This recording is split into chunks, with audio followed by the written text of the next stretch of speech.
오늘 이제 명상 속에는 그 욕심을 이제 버려라 이런 얘기가 나옵니다.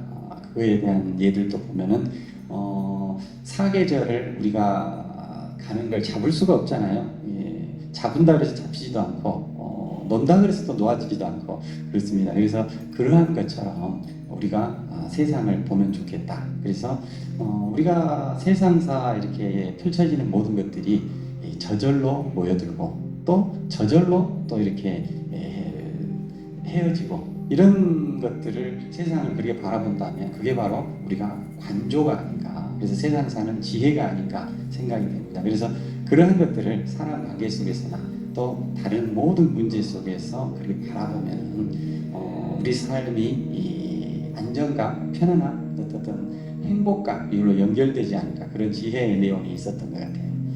오늘은요 우리 어르신들께 아마 수년 전에 드렸던 얘기인데 다시 한번 이렇게 떠올려 보면 좋겠다 싶어서 제가 뒤에 얘기를 간단하게 한 장의 슬라이드를 준비하고 얘기를 좀 드리려고 합니다. 여기 나오는 그 사람은 이제 예술전당의 그 피아노 조율사로서 일을 평생 해온 사람이고, 그래서 이제 이 조율사로서 이제 하는 사람이에요. 근데 그 사람을 좀 제가 소개를 좀 해드리려고 합니다.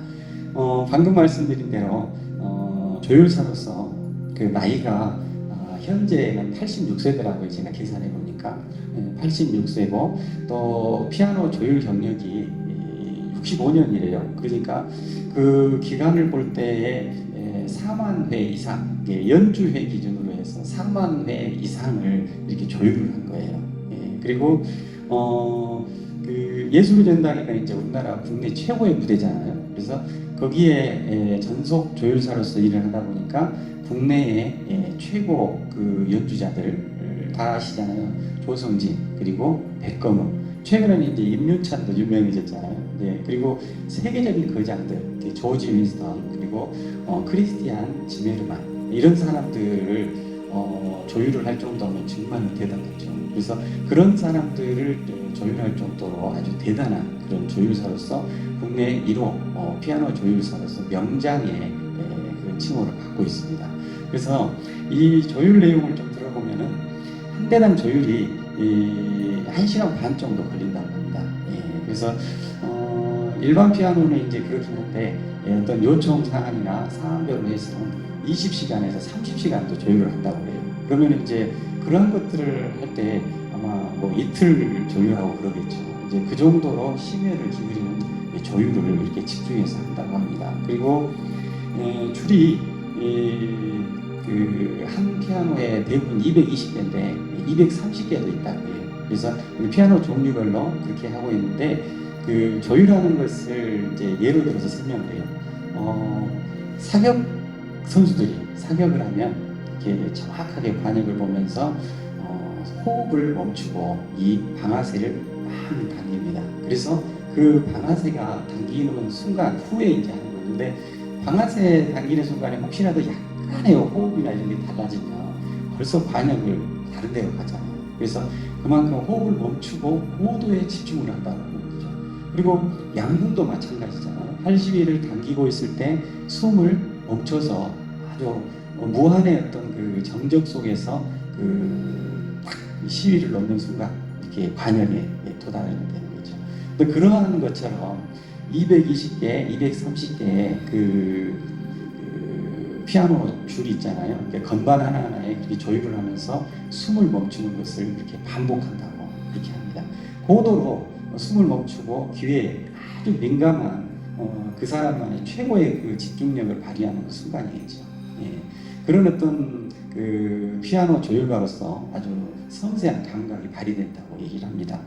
그리고 이제 일화를 좀 소개해드리면, 아까 외국의 거장들의 조율을 했었던, 그러니까 조지 윈스턴 피아니스트의 내한 공연을 할 때 이렇게 조율을 한 적이 있대요. 그런데 거기에서 이 사람도 아주 좀 이제 여러 가지 요청 사항이 많아요. 그래서 쭉 이제 도는 어떻게 조율하고 레는 어떻게 조율하고 이렇게 꼼꼼하게 써준 거예요. 그래서 그 조율 방법을 하나하나 읽다 보니까 이게 내가 조율하는 것이 어떤 테크닉이 제대로 발휘가 안 되겠다, 그리고 복잡하다 해서 덮고 나는 내 방식대로 하겠다, 그렇게 해서 조율을 했다고 해요.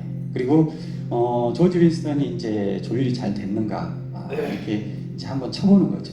그러고 나서 뭐라고 하냐면 이 조율을 누가 했냐고 물어보는 거예요. 그래서 이제 이 피아노 지금 조율이 원더풀 피아노의 어떤 최고의 피아노 상태다, 이렇게 얘기를 했다는 거예요. 기쁘겠죠. 그리고 또 하나 이제 좀 극적인 일화를 또 소개를 합니다. 방금 전도 잠깐 나왔었는데 크리스티안 지멜만이 이제 내한 공연을 합니다. 근데 이 사람은 정말로 까다롭다고 얘기를 해요. 그래서 어떤 공연에 해외를 가도 자기 개인 소장 피아노를 항상 가지고 다닙니다. 그래서 다른 피아노는 절대 쓰지 않겠다. 그래서 그 피아노가 오면은 거기에 대해서 이제 또 책임지고 조율을 해야 되잖아요. 그래서 자기만의 방식으로 최대한의 조건과 이런 것들을 살려서 조율을 합니다. 그리고 이제 공연이 이제 되죠. 근데 조율사들이요, 그렇게 이제 큰 공연이나 할 때 조율했으면 집에 가는 게 아니고 연주 끝날 때까지 노심초사하면서 무대 뒤에서 있는 거예요. 혹시라도 무슨 문제가 있지 않을까, 이런 것을 하면서 연주자와 똑같이 이렇게 긴장하고 있는 겁니다.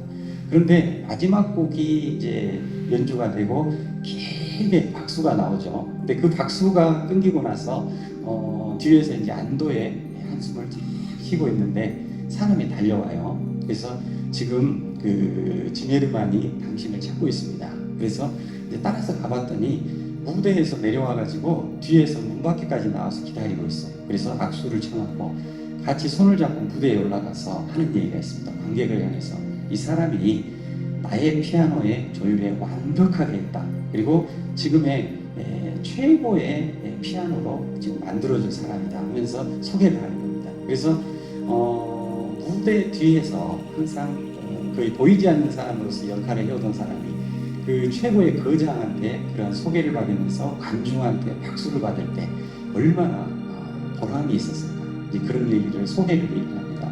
그래서 오랫동안 그렇게 조율을 하다 보니까 그런 일도 있었고, 이게 일화를 소개를 하는 겁니다. 그리고 이제 이종렬 조율사에게 인터뷰를 할 때 묻습니다. 어떤 질문을 하냐면, 지금 이제 반평생 넘게 이제 65년, 68년 이렇게 이상 조율을 하다 보면 이제 눈 감고도 할 수 있겠네요 라고 이제 농담을 던지는 거죠. 근데 거기에서 정색을 하고 대답을 합니다. 내가 지금 이제 80이 넘었는데 작년에 조율할 때와 올해 조율할 때 비교를 해보면 실력이 더 늘고 있다는 거예요. 그런 얘기를 할 때 상당히 제가 느끼는 바가 좀 있었습니다. 그래서 이 멘트와 또 이제 이어서 하는 얘기가, 이제 피아노 조율가로서 내가 쓸만한 것 같은데 이제 쓸만해졌는데 80이 넘어버렸네 하면서 이제 웃는 거예요. 그래서 이 인터뷰와 일화와 이런 얘기를 듣고 저는 이제 이분이 진짜 청춘을 사는 노인이구나.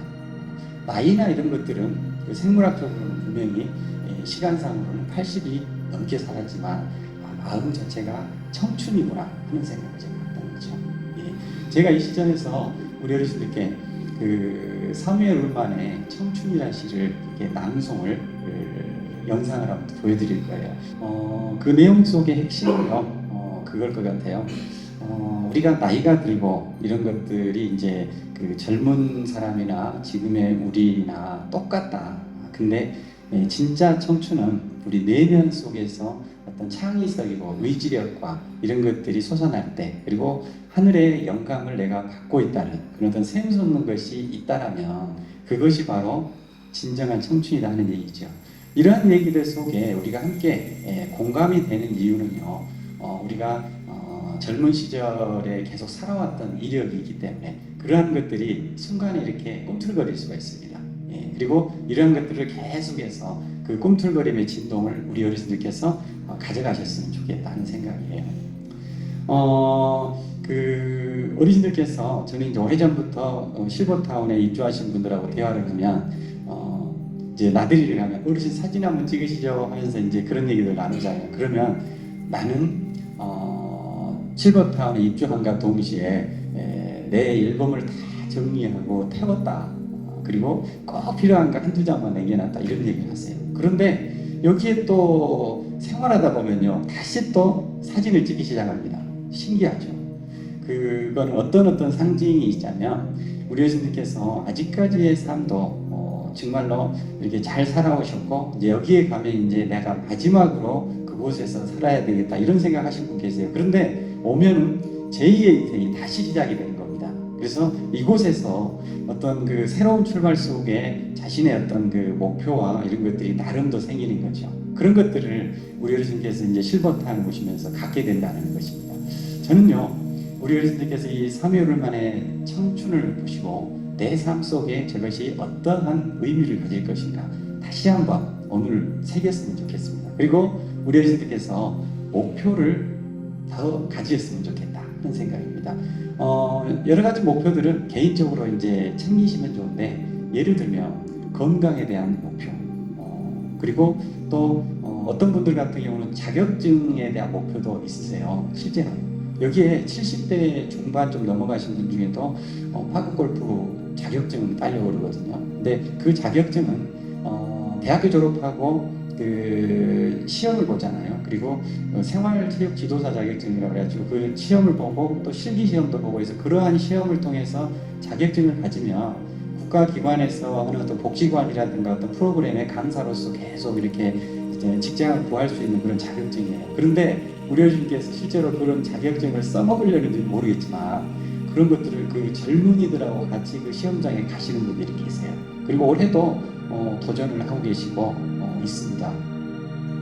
그런 자격증이 또 있고, 그래서 그런 것만이 중요한 게 아니고 또 오늘 하루를 사실 때 긍정에 대한 도전, 그리고 또 감사에 대한 도전, 사실 이런 것들이 내적인 이런 도전들이 되면은요, 다른 건강과 사실 이런 것들은 또 따라오게 돼 있습니다. 그래서 우리 어르신께서 이런 외적인 도전, 내적인 도전들을 하나씩 이렇게 더 가지셔가지고 그동안에 그런 내용들을 갖고 계셨더라도 혹시라도 조금 느슨해졌다 하면 다시 한번 이렇게 벨트를 조이시고 목표를 갖고 도전한다면, 아까 말씀드린 이 청춘이라는 것, 이제 쓸만하니까 80이 됐네, 돼버렸네 라고 하지만 그래도 내 마음속에서는 청춘의 그러한 것들이 끓고 있다는 것이죠. 그것처럼 우리 어르신께서도 오늘 하루를 사실 때 그런 청춘이라는 내용들을 마음에 안고 충분히 이 봄에 꽃과 또 푸른 이런 잔디 이런 걸 보면서 충분히 청춘을 누릴 수 있다.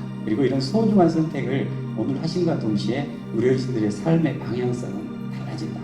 이런 생각을 가지시고 오늘 하루 잘 보내셨으면 좋겠습니다.